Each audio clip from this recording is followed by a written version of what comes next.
I won't forget that morning, not if I live to be 100. I counted the men as they marched out of the yard. They'd hardly slept for weeks. We of the CID had slept even less, but the nightmare that kept us awake was all the same nightmare. That's why we weren't surprised when the commissioner asked us up to the conference room for a bit of a talk. He'd talked to us plenty, we knew that. It didn't help any to know what was ahead of us.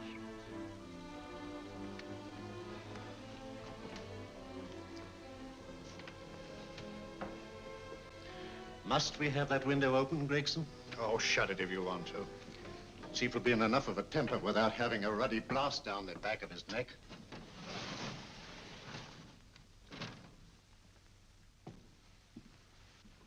Gentlemen, the commissioner. Stuffy in here. Be seated, won't you? Gentlemen, if you wish to know what able men you are, read any of the works of popular fiction that glamorize your achievements, but don't, I beg of you, read the daily papers. They might give you an inferiority complex. I hate to mention it, but we're confronted with a series of the most atrocious murders since Jack the Ripper. And in the meantime, the CID might as well be playing at shove-hake-me for all the good we've accomplished. Now look. Here, here, and here. Each of these red flags scattered through the city stands for a woman brutally murdered, a woman's terror, a woman's death agony. These are no ordinary crimes. These are the works of a fiend who kills first and mutilates afterwards. A ghoul who hacks off a part of his victim body and carries it away with him, a loathsome souvenir of his butchery. 3 women murdered so far, and you haven't turned in one clue. You haven't given me one lead. Here you sit and wait for news of a 4th victim, with your arms folded.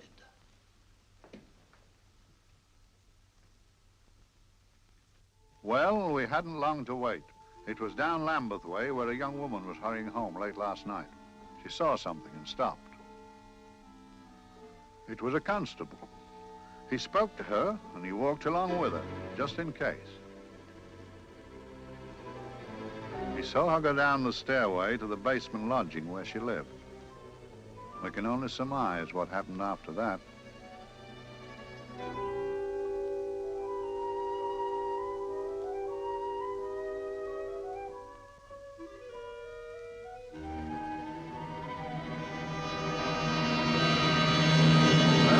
My pride in my pocket and went to see the man who'd so often helped out Inspector Lestrade and myself in the past, Mr. Sherlock Holmes.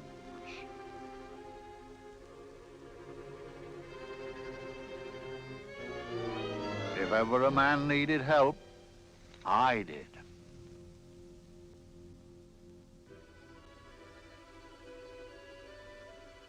This makes 4, Inspector. 4 defenseless women here in the heart of London.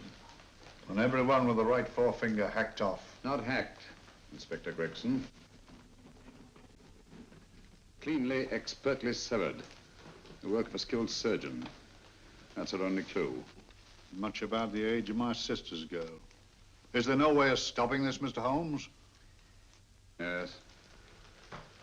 There's a way, somehow. The fiend that did this. I promise. I promise. We've nothing to go on. That's the rotten part of it. We can't get far without knowing the motive. Well, at least we know what the motives were not. It wasn't robbery, nor passion, thanks be, nor yet vengeance. Because they all came of totally unrelated families. Steady, Inspector, steady. Sorry, Mr. Holmes. I don't turn a hair when it's a bloke that can look after himself. A little slip of a thing like that.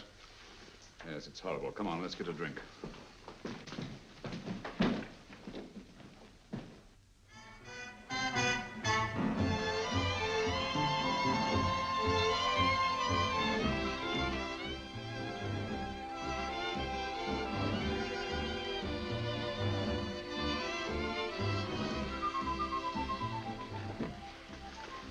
evening, Mr. Holmes. Evening, Vincent. Whiskey and soda, please, and a double for my friend here, Inspector Gregson. Very good, sir. Make mine Irish. Decent of you to give me a hand with this thing, Mr. Holmes. Always a pleasure to be of help to Scotland Yard, Inspector. Little out of my line, looking for a maniac who murders just for the fun of the thing. Or perhaps just to get a human finger. In all 4 cases, the murderer risked capture by stopping to secure a finger.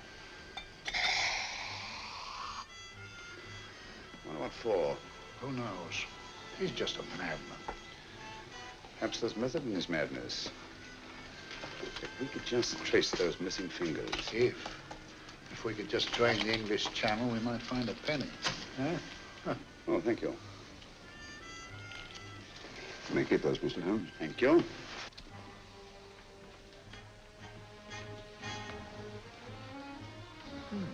Sir George Fenwick, isn't it? Yes. Is that his daughter with him? Don't be so naive, Inspector. You know everyone, don't you, darling? Well, hardly. A week ago, I didn't know you. A week. How fast it's gone.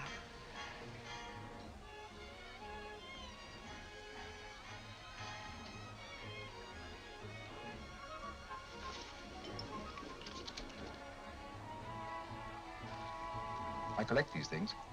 How very quaint of you. Shall we go? Yes.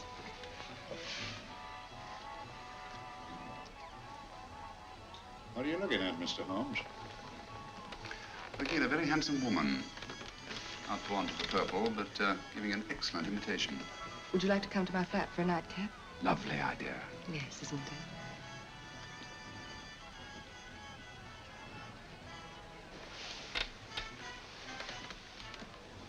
Wonder where she's taking Sir George Fenwick. Don't be so naive, Mr. Holmes.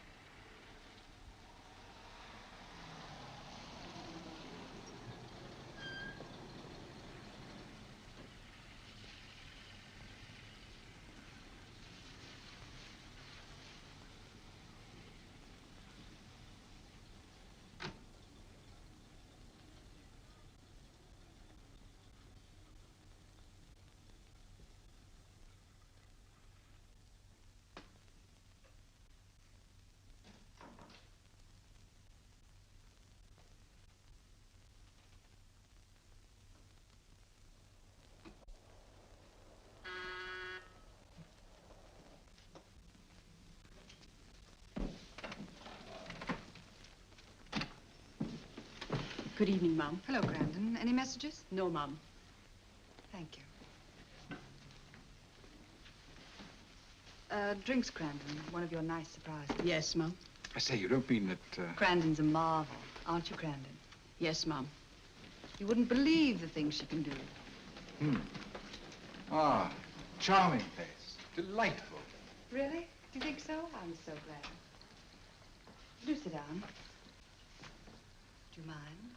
Do I mind? What a question. I don't mind anything, really. Except not being with you. Now, you really don't want me to believe that, do you? Not too seriously. Good. We're both quite grown up, aren't we? Quite.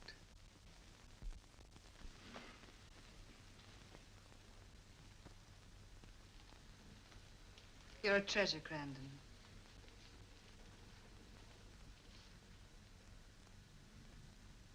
And lower the lights a little as you leave.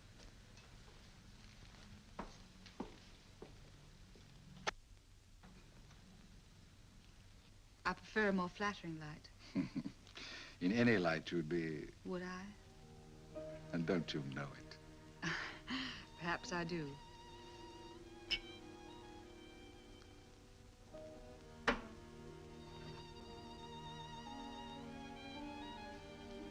Oh, that priceless woman. You wouldn't believe it, but she's absurdly romantic. She loves dreamy music, and she thinks that we... But we do, don't we? Do we? Well, it's rather soothing, restful. Yes. And we all need rest at times, like tired children who played too long. You've played with wooden soldiers, I suppose. Funny. Hadn't thought of that for years. Toy boats were my special joy. Anything I could set afloat anywhere. Like this. And this. Toy boats sailing into the Never Never Land. The land of beautiful dreams. Look. Look, odd, isn't it, how the light is reflected? Little specks of light that move and move. Like stars on a slowly moving stream. You know, Holmes, I'm very sensitive to atmosphere. No? Yes, I can tell by the feel of this room there's been a murder committed here. It may interest you to know, my dear fellow, it was the other side of that door at the foot of the stairs that the poor girl was murdered. If only I could find it. Find what? The one thing these unfortunate victims have in common that might give us a motive for these murders. There must be something. Another Jack the Ripper, if you ask me, a homicidal maniac. No, Watson. In the case of Jack the Ripper, there was one thing in common. His victims were all from one walk of life, living in the same section of the city. In this case, the murderer chooses his victims from all walks of life and from different sections of the city. No, my dear fellow, this is not the work of a homicidal maniac. It's something infinitely more sinister. You mean the creeps? What on earth are you talking about? Watson, I'm convinced that these murders are only incidental to some larger and more diabolical scheme. That may be, but why the severed fingers? The answer to that question, my dear fellow, is our only hope of solving these mysteries. Dear sister, I am so happy. I had such a lovely holiday at Brighton with you and Alf. And I'm looking forward to being with you again. Poor little thing. Sort of raises a lump in your throat. I can picture her sitting here happily writing this letter. And I'm not bit realizing that she's shortly going to her death. Hello? Gregson. Oh, there you are, Mr. Holmes. I've been looking for you everywhere. What's happened? Murder in Edgware Road, not half an hour ago. Woman? Yes. And the right forefinger cut off clean.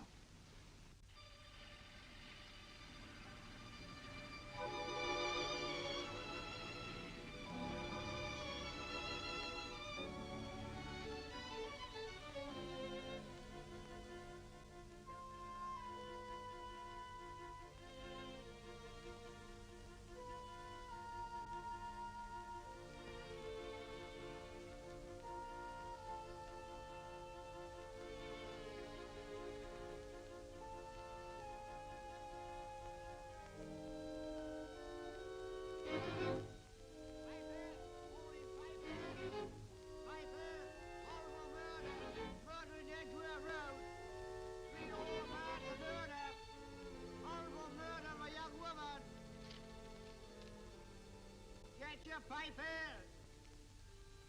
Horrible murder, Piper! All about the murder! Morning, Piper! All about the murder! Piper! Horrible murder! Another young woman found murdered, Piper, sir!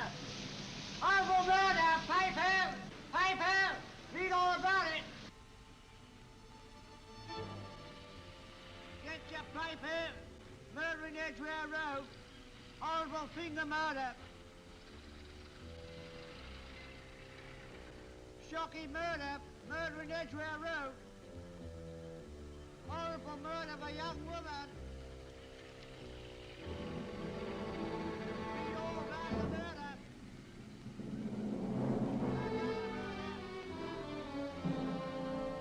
Only fancy, Mum. There's been another of those horrible murders. Dear, dear, how shocking.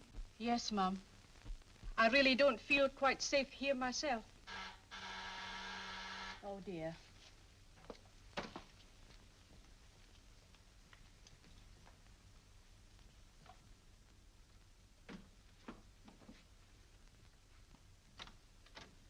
Why, Sir George! I must see Miss Marlowe at once. I don't know if she... I must see her. Where is she? Lydia. Why, Sir George, what is it? What happened? I don't know. You'll have to help me. You've got to help me. But I don't understand. Listen, I woke up a few minutes ago in a cheap boarding house off Edgware Road. I don't know how I came there. I don't know when. The last thing I remember is being here with you. Calm yourself, Sir George.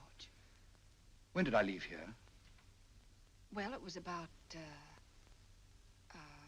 It was 10:45, Mum. Precisely. You seemed, forgive me, just a little distressed. Detached, not interested. I thought I'd said something to offend you. I don't remember.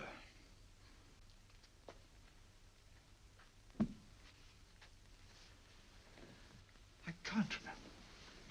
Tell me, has this happened to you before? Before? Well, there is such a thing as amnesia, you know. If it was 10:45 when I left you, it was 9 this morning when I woke. Over 10 hours lost.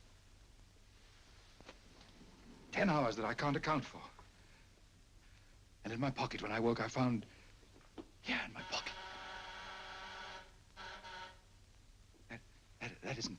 Oh, it's not for you, of course. It can't be. Excuse me, Mum, but there's a man asking to see the gentleman. Send him away. Yes, Mum. No, please. I'll see him.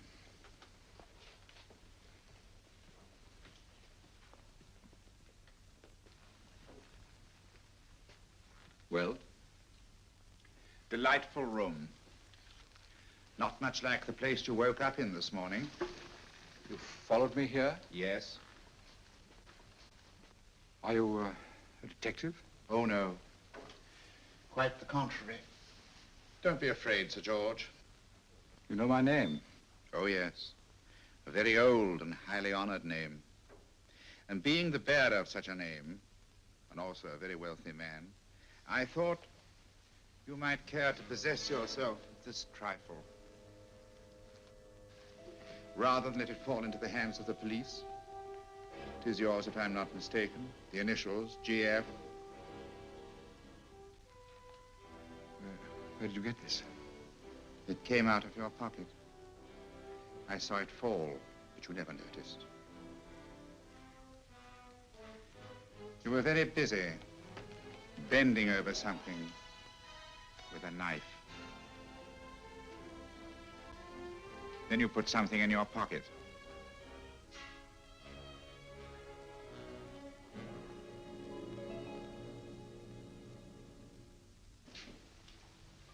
Come along, Holmes, come along, come along.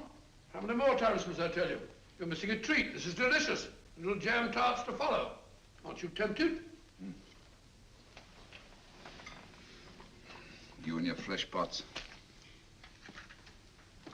They tell me that fish is good for the brains. Brains haven't any.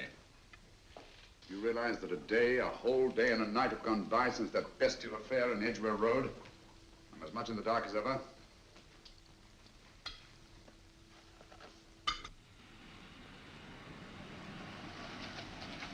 Hello, here comes a client, unless I'm very much mistaken.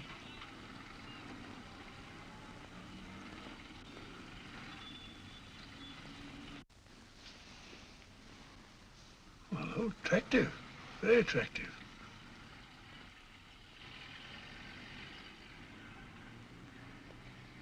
Obviously, she left home under the stress of some very great emotion. How do you know that? She isn't wearing any gloves. A startling omission in a young lady of fashion. No, she didn't put her coat on. Open car, too.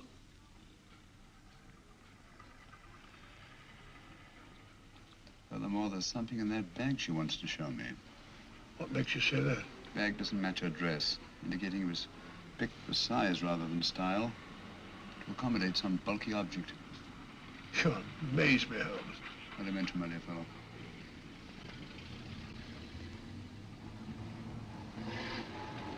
Well, that's interesting.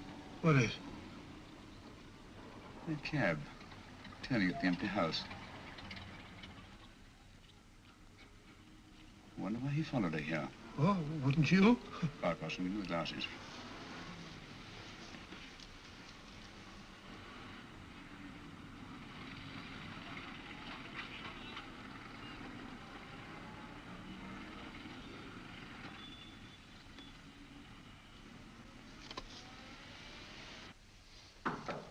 Well, we shall soon know.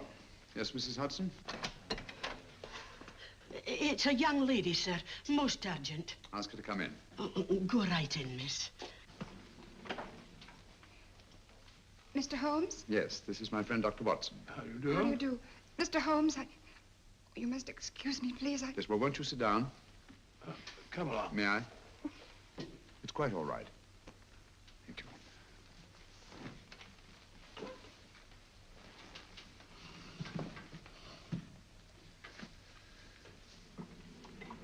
Now try to control yourself, Miss Fenwick. You're with friends. You know my name? No magic, I assure you. I've often seen your picture. You're the daughter of Sir George Fenwick, aren't you? Yes. It's about my father that I... What about your father, Miss Fenwick? Oh, I don't know what to do. He's always been the nicest, dearest person. Only since Mother died. Yes, we do. We know. So I didn't think anything of it when he was away all night before last. But he didn't come home until yesterday at tea time. Didn't come in for dinner at all. Just paced up and down in the library hour after hour. I begged him to let me in, but he wouldn't. Steady, steady. Now take your time. I couldn't sleep a wink last night. Then I started hearing things. Hearing things? What sort of things? I heard someone in the garden underneath my window. Then I saw a figure moving down the garden path. And I recognized my father.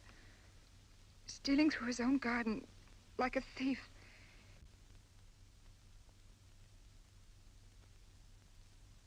He had a spade in his hand, and he stopped by the greenhouse where he started to dig. This morning, at daybreak, I stole out into the garden and found this.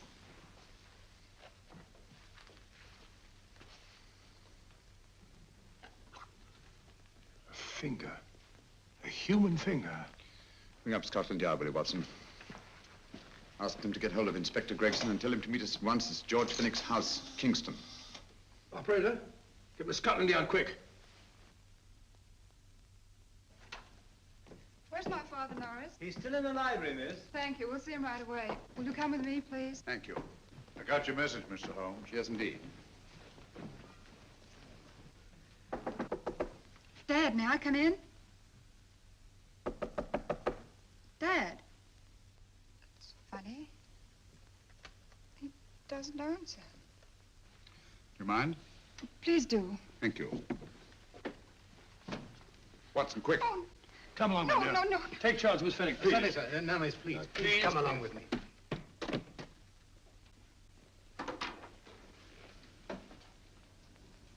Dead? Yes. What do you make of it, Doctor? Shot in the back, between the second and third ribs. The bullet undoubtedly penetrated the heart. Look at the powder marks on his coat. I was afraid of this. What do you mean? Don't you remember the man in the cab who followed Miss Fenwick to Baker Street? Well, you don't think he had anything to do with it, do I you? think it's reasonable to assume that he tipped off someone that I'd been sent for. Sir George has obviously been murdered to keep him from telling me what he knew. What was the weapon used? Small caliber revolver, point blank range by the look of the wound. The murderer came in through those French windows. The mud from the garden he brought in on his boots. Sir George must have surprised the intruder. Passed the room to him here. What follows we can't tell. But from the location of the wound, I'd say that he turned his back for a moment, and as he turned, the muzzle of the revolver was placed between his ribs and one muffled shot fired. And you mean to say he kept on going, even after he was shot? There's no doubt about it. Look there. The trail of blood leads us back to the desk. Something Sir George was after. Something. I know. He was trying to summon help, poor chap. I don't think so, Watson. There's the bell pull by the fireplace. No, you'll notice from the trail of blood that Sir George made straight for this desk here. I wonder, there was something he was desperately anxious to get. Hello. His right hand's clenched. That's perfectly natural. Death agony. But the left hand lies open. Why only one hand clenched in the death agony? The right hand, the hand nearest the desk. Please note that. If Sir George took something off this desk, something so important that he spilled his last drop of blood to get it, I want to know what it is.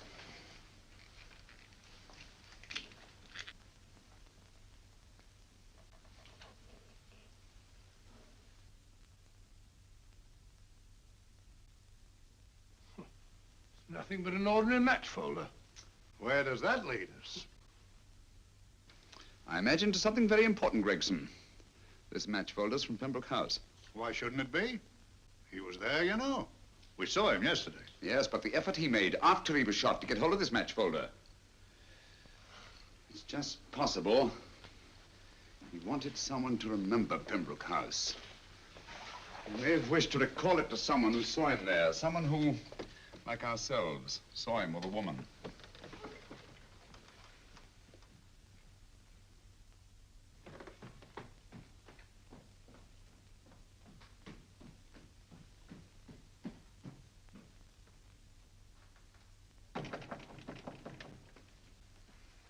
Come in.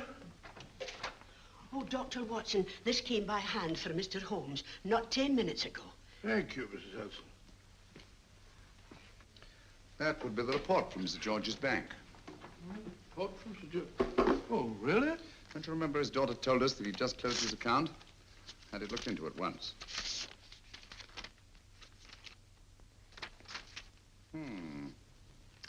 He drew out his entire balance in cash, nearly £10,000, yesterday, just after that young woman was murdered.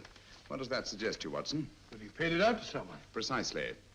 I smelled a faint, sweet odor of blackmail. You don't think he paid it out to someone who saw him murder the McLean woman? Sir George never murdered anyone. But he did have that woman's finger, and he evidently did have and pay out a lot of cash. That's the terrifying part about blackmail, Watson.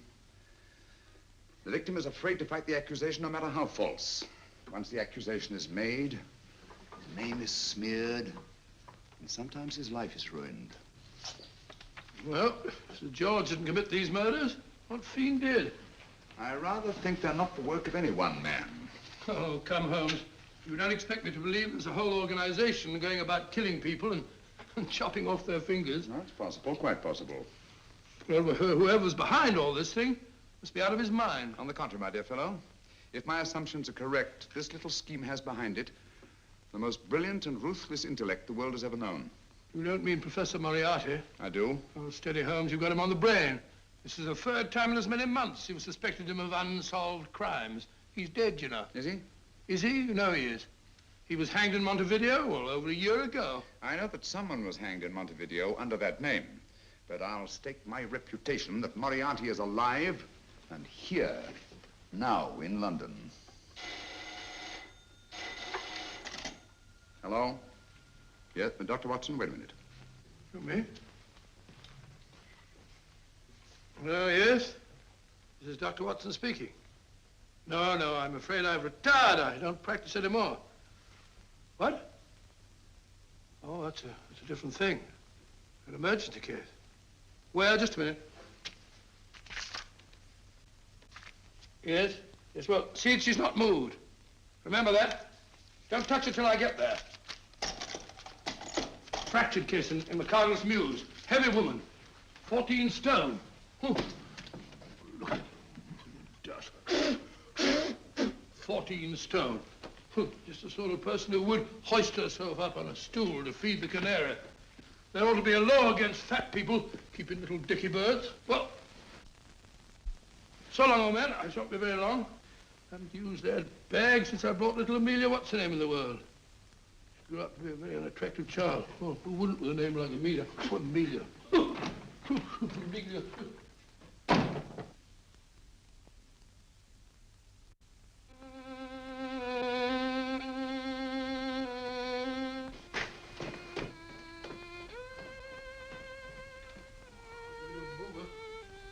People so stupid about accidents.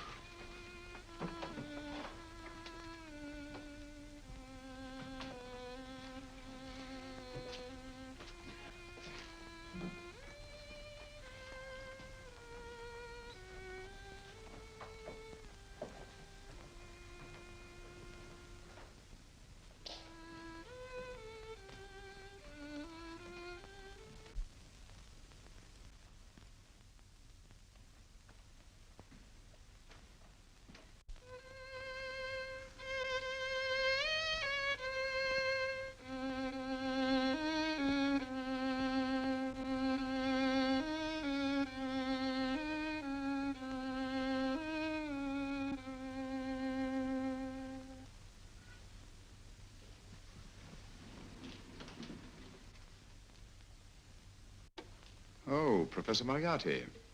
Not that I wish to appear inquisitive, but to what am I indebted for the pleasure of this visit? Scotland Yard will be interested. It's very convenient for me to have Scotland Yard think that I'm still dead in Montevideo. I never dreamed of fooling you. Thank you.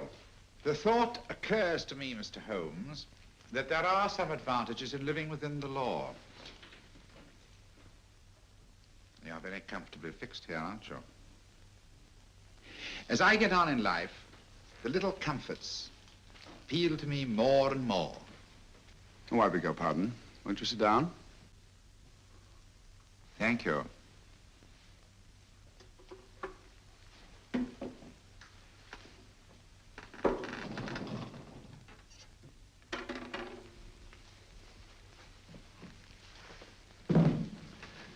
And now, Professor Moriarty, what can I do for you? Everything that I have to say to you has already crossed your mind. And my answer has no doubt crossed yours. That's final? What do you think? I shall not rest until you are hanged for the finger murders. You've no proof, you know. No, not a shred. But I have you.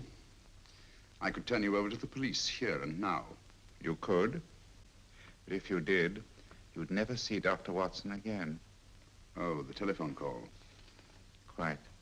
I rather assumed you had taken some such precaution. Or I should have snatched up a revolver and indulged in a fit of heroics when you came in. Very smart, aren't you? Not smart enough. Or I should have anticipated you. But if any harm comes to Dr. Watson, I shall seek you out. I shall not rest until I find you, and when I do... No harm will come to Dr. Watson this time. But I can't answer for the future. Mr. Holmes, I should strongly advise you to drop this case. Don't be silly. Think it over. We've had many encounters in the past. You hope to place me on the gallows. I tell you I shall never stand up on the gallows. But if you are instrumental in any way in bringing about my destruction, you will not be alive to enjoy your satisfaction. And we shall walk together through the gates of eternity, hand in hand. What a charming picture that would make. Yes, wouldn't it? You know, I really think it might be worth it.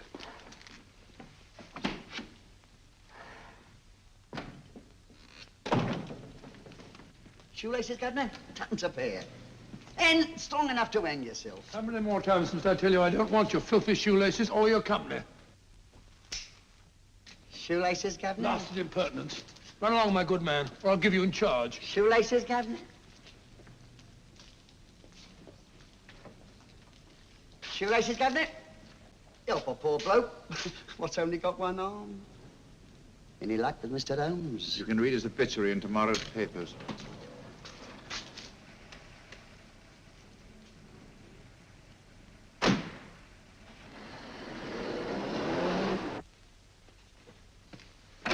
Oh, there you are, Watson. Come in.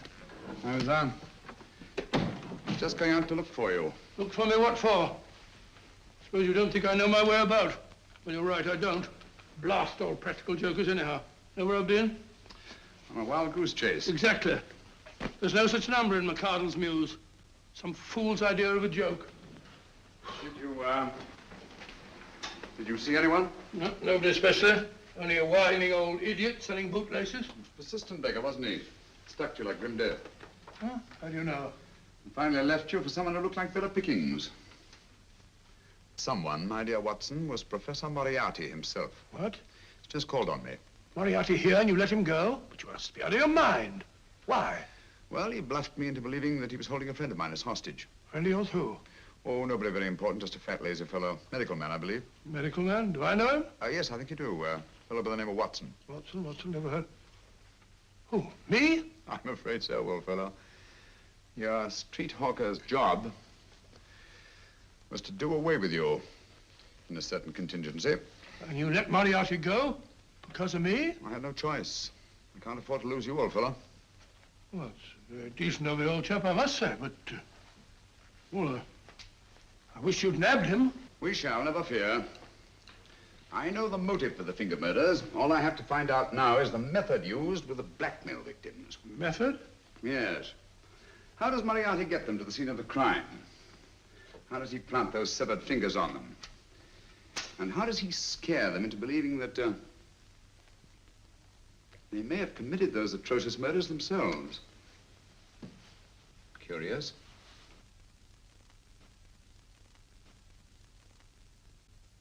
Very curious. Huh? Curious? What's curious? That window in the empty house across the street. First floor front. Oh? What's wrong with it? It's open. Why shouldn't it be open? Well, it wasn't open half an hour ago. I'll stake my life on that. Oh, that's not our business. Let it stay open. I wonder if you'd go over, old fellow, and see what's the matter. Oh, trespassing. Against the law. Very well, I'll go myself. Oh, well, if you're going to put it like that, ridiculous waste of time. Going about shutting windows at this hour of the night. Here, you better take this torch. Well, take what? Dignified job for a doctor. Dr. Watson, the torchbearer. And what do you propose to do? Sit in a comfortable chair, I suppose, and read a good book? That's a very good idea. Yes, a very good idea. While I play night watchman, you have a nice read. Mm-hmm. Good night. Have a good time. Have a good time? What do you mean, have a good...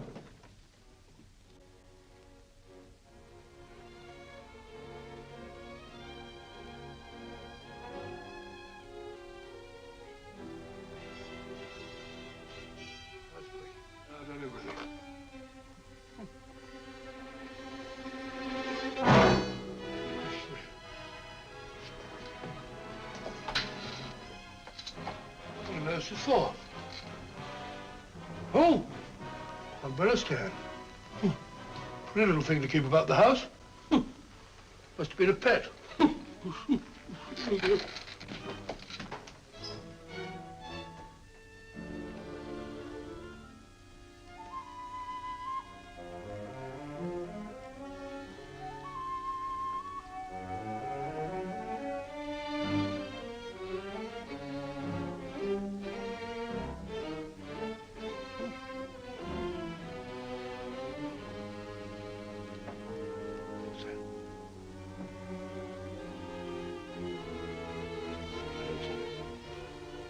Rat rubber. This must be the door.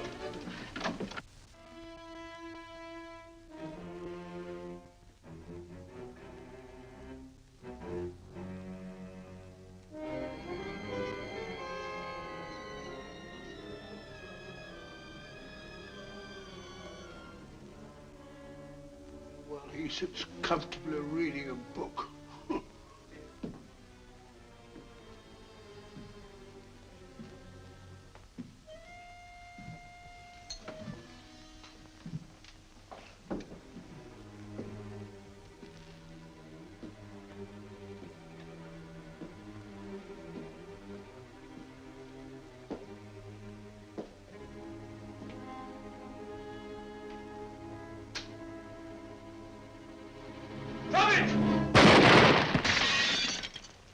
He killed Holmes! He killed Sherlock! Watson. You? But I saw him shoot you a second ago. Not me, my dear fellow. Merely the bust of Julius Caesar. Incidentally, you may have noticed that all through the ages, prominent men have prominent noses. Oh, I'm afraid we're in for terrible trouble again with Mrs. Hudson. Windows smashed, plaster all over the floor. Get up, you.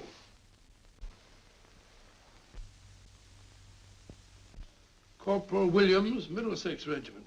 Discharged from the army as physically unfit. Huh. Papers seem in order.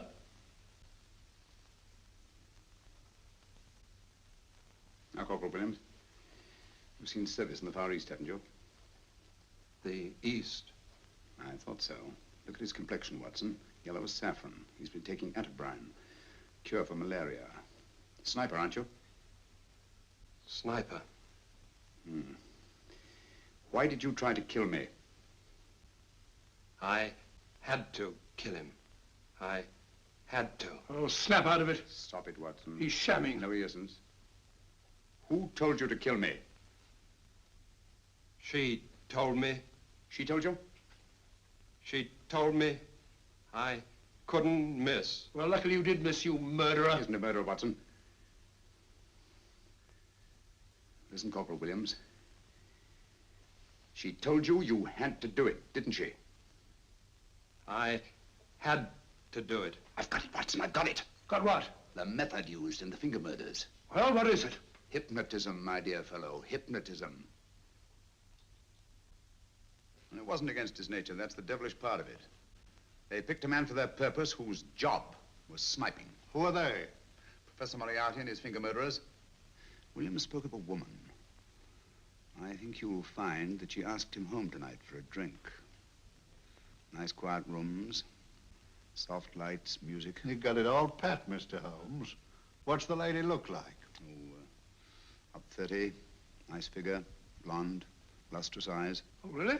Got a phone number? Oh, so? Williams will give us her address. Look after him, Gregson. Don't let anyone come near him.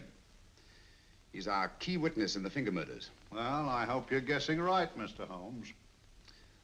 Get up, Williams.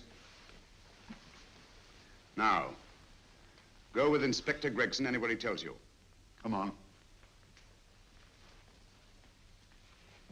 Yeah. Ring me as soon as he comes to himself, will you? I will. Good night, gentlemen. Good night. Well, if you believe that fellow Williams was hypnotized, I suppose you think Sir George Fenwick was hypnotized too. Yes, I'm quite sure of it. Have a cup of tea? Thanks, old boy. Nothing to eat. But why didn't these people make Sir George do the murder himself? Because they didn't want to get him hanged. They wanted to blackmail him. Well, who do you think the actual murderer is? One of Moriarty's gang. A diabolically simple technique. Kill a woman. Yes, but why cut off the fingers? My dear fellow, don't you understand? The severed finger is what links the blackmail victim to the murder. He wakes, finds the grisly thing in his pocket. He doesn't know how it got there. He's no idea that he's been hypnotized. For all he knows, he may have committed the atrocious crime during some dreadful lapse of sanity. In that state, when he's utterly demoralized, the blackmailers take over. Is that it? Undoubtedly. You see, they swear that they saw him commit the murder. And being human, the victim will pay anything rather than stand trial on a charge that will make his very name loathsome. Oh, it all fits in if you believe in hypnotism. The only possible explanation. You think the hypnotist is that woman with the blonde hair, the lustrous eyes, the woman you invented? I didn't invent her. I saw her. What on earth are you talking about? That woman, my dear Watson, was with Sir George when he left Pembroke House. I saw her there. I shall see her again, and Williams will lead me to her. That's why it's so important to keep him safe. He will identify her.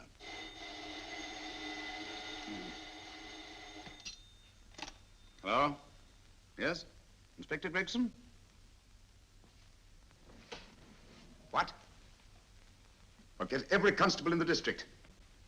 Yes, I'll be over at once. What's happened, Holmes? Williams is missing. Great Scott! Come on.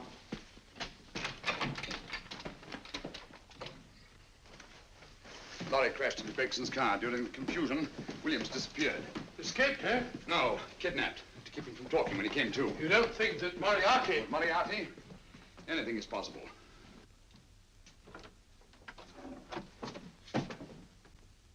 Williams! Dead. You see, anything is possible.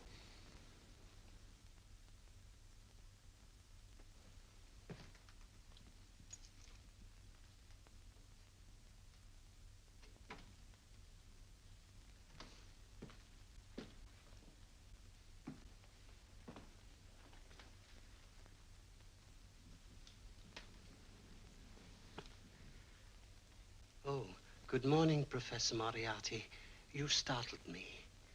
I'm dressing another dolly, a dear little nurse.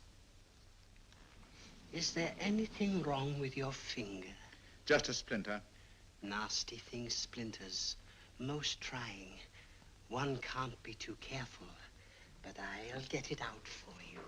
I have the very instrument to help you.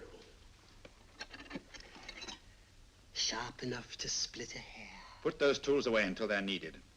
But they're not tools, sir. They're instruments. Put them away. Is Lydia in? Yes. But really, you should let me. Get dressed. Holmes and Watson just left Baker Street for the Mesmer Club. Mesmer Club? The meeting place of all the top hypnotists in London. Do you suppose that Mr. Holmes is onto our method? If he suspects, it's merely a suspicion. It's our business to see that it ends there. I hope you're right. Williams passed away before he could talk, remember? What do you want me to do? Go to the Mesmer Club, meet Holmes, and induce him to come back here. Isn't that a bit dangerous? Every meeting with Sherlock Holmes is potentially dangerous. However, you say he didn't see your face at Pembroke House. And how would you suggest I get Mr. Holmes to accompany me here? Kidnap him? Oh, no. Holmes has one weakness, his insatiable curiosity. If you can arouse that, you can lead him anywhere. It's up to you to take advantage of any opportunity that may arise. This way, please, gentlemen. I'll tell Dr. Onslow that you're here. Thank you. And this is the Mesmer Club. If you ask me, hypnotism is a lot of mumbo-jumbo. Oh, come now, Watson. As a medical man, you must admit that hypnotism has its place in modern science. That may be, but 90% of hypnotists are crooks of the worst kind. Nothing more than a lot of charlatans exploiting weak-willed morons. Ah, Dr. Onslow, I believe. Happy to meet you, Mr. Holmes. Your brother Mycroft suggested I might be of help to you. He's a valued member of our little group of charlatans and crooks. Oh, beg your pardon, sir. I didn't know you were listening. Behind the curtain. My friend, Dr. Watson. Oh, delighted. How do you do? I wonder now. You see, we're in the midst of a little experimental session at this very moment. If you'd care to join us. Oh, certainly, certainly. That'd be very instructive. Oh, well, will you follow me? Thank you. Why should I know somewhere behind the blasted curtain? In treating his patients. But today, the therapeutic value of hypnotism, as we now call it, is conceded by innumerable physicians. Especially is of value in surgical cases where the administration of local or of general anesthetic is inadvisable. Inadvisable poppycock. Oh, sorry. For the sake of latecomers, I may say that I have placed this subject under profound hypnosis. In this condition, he can feel no pain, even under applications which normally would be excruciating. Excruciating? You excuse me, please. Carter, you are having a peaceful sleep. You feel nothing. Your arms and your hands are without sensation. Mowbray, the long needle.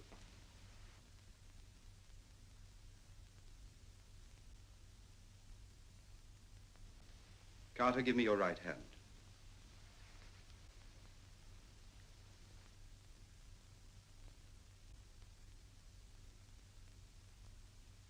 As you observe, the needle has been thrust completely through the subject's hand. No feeling, no pain. This lack of feeling is the one infallible test of profound hypnosis. Nonsense. Fellow's full of drugs. Oh, isn't he? Definitely not, Doctor. Wake up, Carter, wake up. You feel well and rested, remember. No pain anywhere. Wake up, wake up. I say, when are you going to begin? All through, Carter. Stand up. This way, sir. And, are these all the people that come here? Oh, no, no, no. Others keep dropping in all the time. I suppose it's all right for those who believe in it, but of course, I'm a professional man myself. Then you don't believe in hypnotism, Dr. Watson? Oh, I don't deny that there are certain types of hysterical, feeble-minded people who go under if you point your finger at them. But anyone with an ounce of character... How right you are. You see right through our little artifices, don't you, Doctor? Right through, my dear sir. Right through. Quite so. But with the feeble-minded, as you say... excuse us, Mr. Holmes. Certainly. Step over here, won't you? Certainly, sir. Anything to oblige. Let me show you how easily we charlatans take advantage of them. Now, sit down, Doctor. Now, we set a thing like this in motion.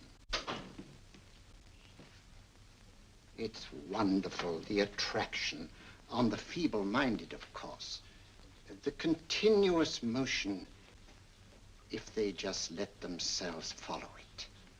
Of course, you could stare at it till doomsday, Dr. Watson, with no effect at all. Still, it might make you a little drowsy, like the white ribbon of road at night when you're driving. The rhythm is smooth, unbroken, and the road goes on and on, round and round, always the same, winding and winding. And you're drowsy, you're tired. Let the road come into you, as it were. The long road, the smooth road, the road to sleep. Sleep.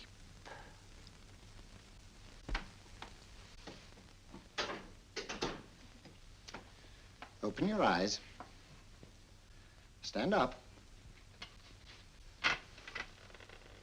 Turn around. And now, Dr. Watson, you're on a holiday in Scotland. The country is amazingly beautiful. We're coming to a stream. It isn't deep. Better take your shoes and socks off.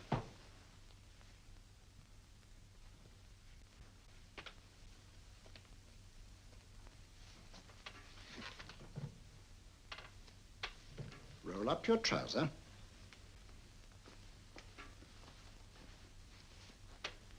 That will do. The other leg is waterproof. Turn around. Mind the pebbles.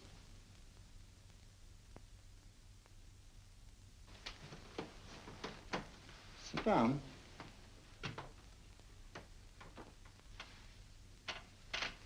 Wake up now.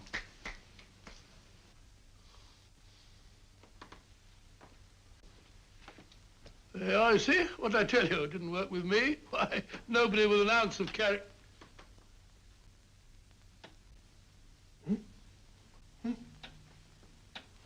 I think you'll need these.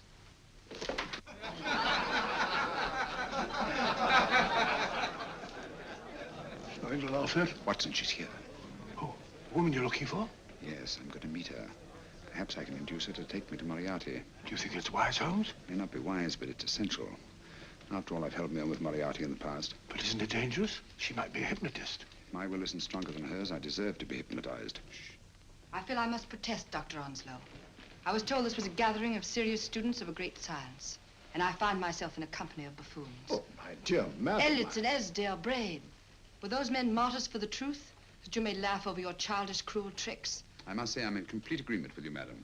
This was most unnecessary performance, Dr. Onslow. Beg your pardon, sir. My name is Holmes, Sherlock Holmes. At your service, madam. Thank you, Mr. Holmes. I'm afraid I've created a rather embarrassing situation. But you see, I'm interested in the serious study of hypnotism. So am I, too. Perhaps we have something in common, Mr. Holmes. Perhaps we have. Would you join me for a cocktail at Pembroke House? I should be delighted. Good.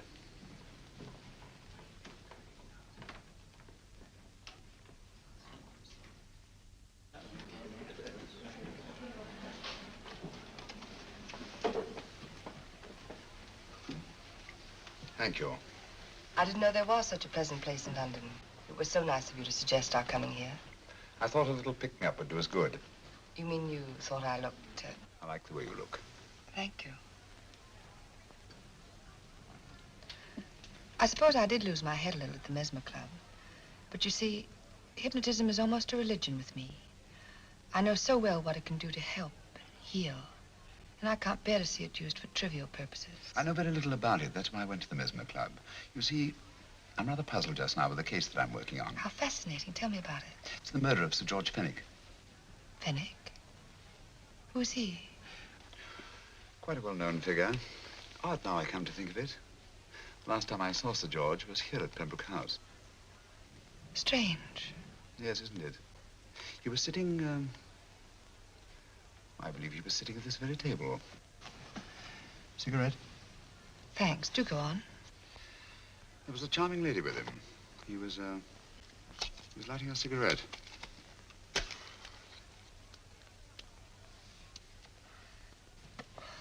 Charming. Did you see her face? No worse luck. Merely her back. How unenterprising of you. Yes, wasn't it? Afraid I'm getting a little older. I shouldn't say so. That's nice of you. Still, the first time in my life, I've got hold of a case that's beyond me. I'm actually losing sleep over it. You know, Mr. Holmes, I believe I could help you. Really? I should be very grateful. You're amused. Oh, merely skeptical. How would you go about it? I've used hypnotism more than once in healing. Not for profit. I'm not a professional. But I do think I could help you. If you'd care to... I can't think of a pleasanter experience.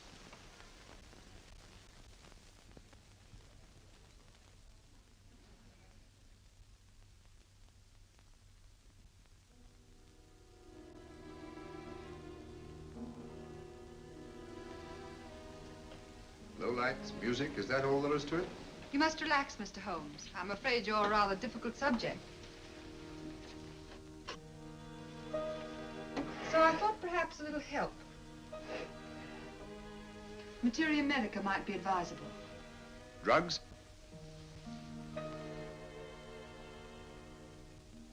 No, I'd rather not, if you don't mind. As a matter of fact, I'd rather not myself. But Schrenk-Notzing, he practiced in Munich, you know. Believed it the best means for difficult subjects. Do you mind? Well, as a matter of fact, I don't approve of sedatives. Just as you wish. We don't have to go on with this at all, you know. Wait a minute. Wait a minute.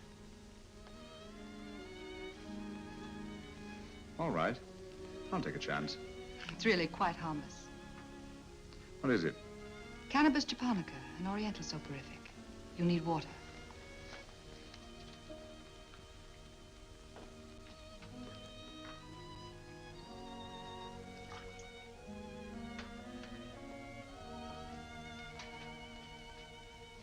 Thank you. Now sit down, Mr.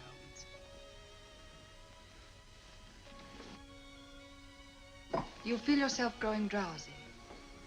Don't fight it. Give in to it. Because you do want to sleep, you know. Just fix your eyes on this one white flower floating on the water. Empty your mind of every other thought. Follow the motion of the water. So smooth, not a ripple. Waters of forgetfulness. Steady, deep, strong. Strange, isn't it? How the light is reflected. Little specks of light that move and move.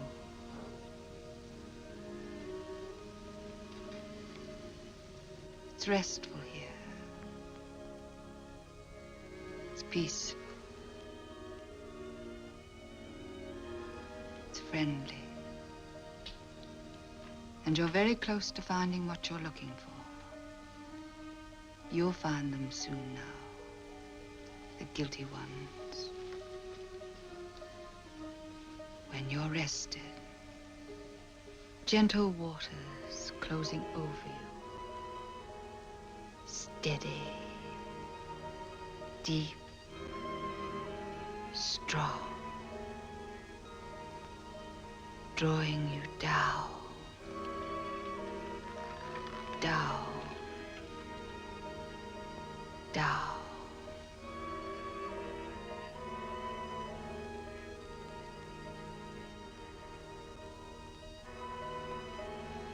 Sleep.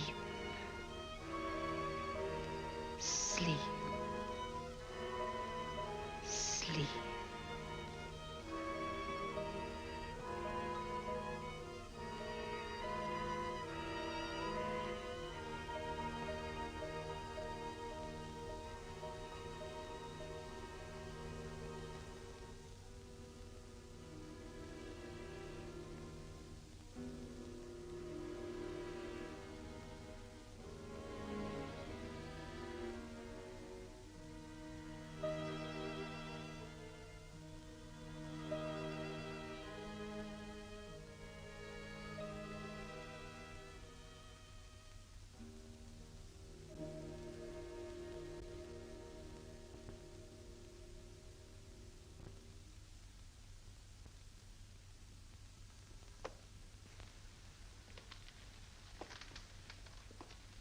Here he is, Professor Moriarty.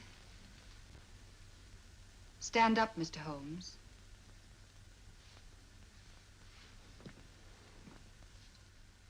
Open your eyes.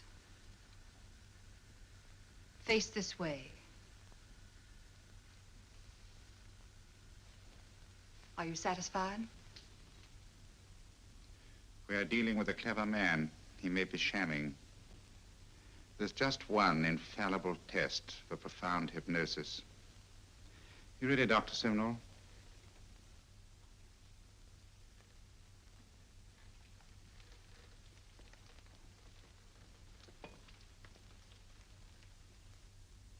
That will do, Doctor. He couldn't fake insensibility to the knife. I congratulate you, Lydia. Turn round, Mr. Holmes. Now walk to the desk.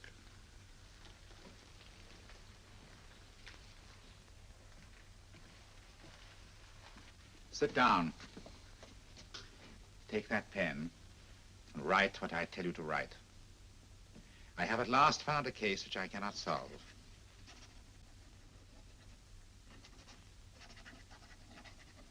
I have outlived my usefulness. Therefore, I have decided to end my life.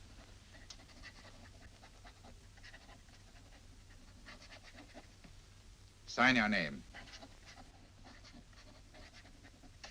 Now blot it.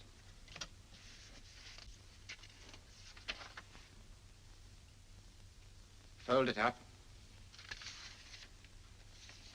and put it in your pocket. Come, Mr. Sherlock Holmes.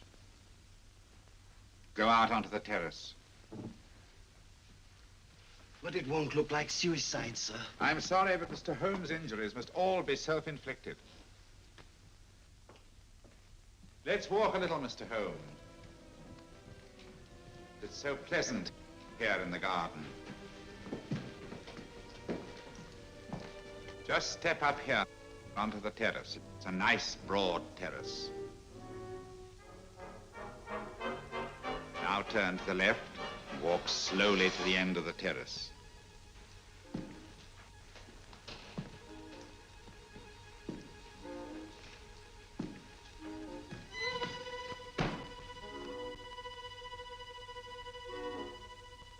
Don't stop. You must walk to the end, you know.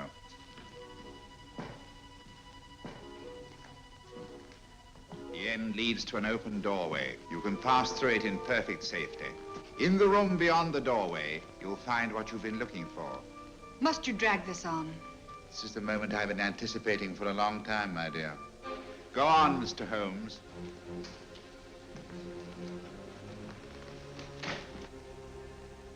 Through the open doorway, you will find the man responsible for the finger murders and the death of Sir George Fenwick. Professor Moriarty. Holmes! Stand still. What a beautiful view, Watson. I'm quite enjoying it. No, you're not. You're hypnotized. You're under a spell. Stand still. Don't move. Steady, Holmes. Steady does it. Stand perfectly still where you are. Nonsense, Watson. You don't know what you're doing. Of course I know what I'm doing. You mean you're not hypnotized? Certainly not. Then get off the wall, you idiot. Oh, look out! Holmes! Oh, Dear fellow. What were you doing up there? Holding the fort until you arrived. What kept you? Well, I ran into a spot of trouble on my way to Scotland Yard. I was arrested for exceeding the speed limit. Your luck seems to hold, Mr. Holmes. I'd hardly call it luck, Professor. You see, I substituted a drug of my own for the one that this dear lady pressed on me. You are clever, aren't you? A drug that, although it leaves the subject conscious, renders him quite insensitive to pain. That accounted for my lack of reaction to Dr. Simnel's knife. Well, Gregson, quite an impressive haul. Even Inspector Lestrade himself couldn't have done any better. Thanks, Mr. Holmes. Take him away. All right, put her in the van. I was right, Mr. Holmes. You are a difficult subject. Thank you. And now, Professor, our score is settled. Au revoir until I see you on the gallows. The rope has not been made that'll go around my neck. Come on.